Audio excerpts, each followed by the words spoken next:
Your fierce independence might not be a strength. In our culture, the person who says, "Don't worry, I'll just do it myself," is often seen as capable and strong.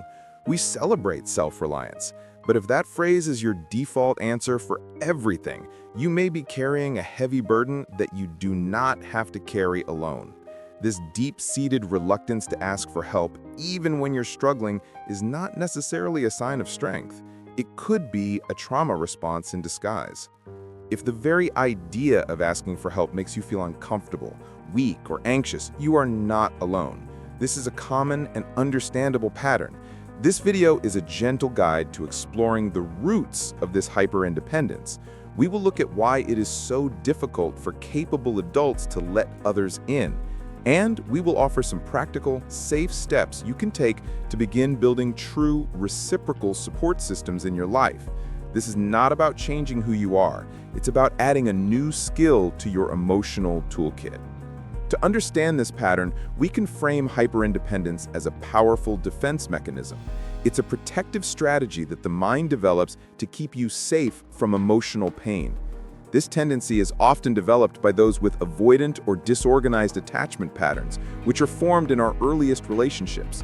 If a child learns that expressing their needs leads to disappointment, criticism, or makes them feel like a burden, they will logically create a strategy to avoid that pain.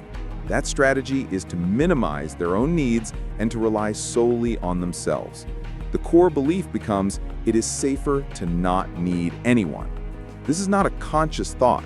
It's an emotional and physical program that runs in the background. Hyperindependence is a strategy to avoid the vulnerability of relying on someone else.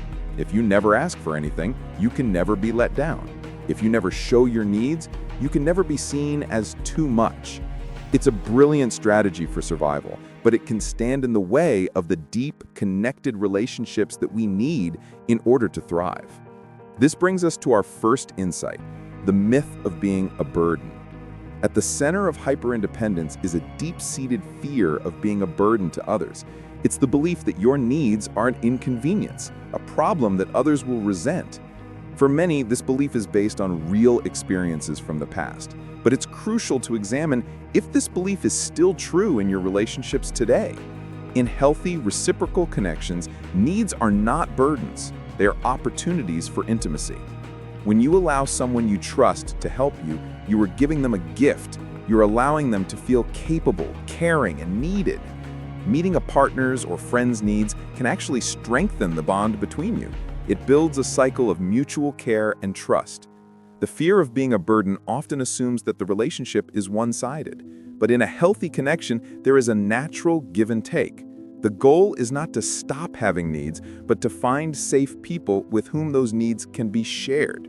This requires us to reframe our understanding of vulnerability. Our society often incorrectly equates vulnerability with weakness. The hyper-independent person has learned this lesson well. They see vulnerability as a dangerous state to be avoided at all costs. But what if we reframed the act of asking for help? What if we saw it not as an act of weakness, but as an act of profound courage? It takes immense strength to lower your defenses and show your authentic need to another person. It's a declaration of trust.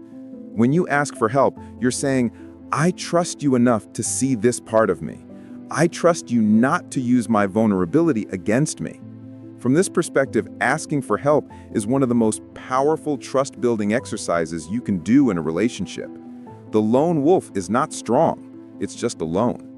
True strength lies in the ability to build and lean on a pack. A common pattern for the hyper-independent person is all or nothing thinking. This is the tendency to only ask for help in the case of a major, undeniable crisis.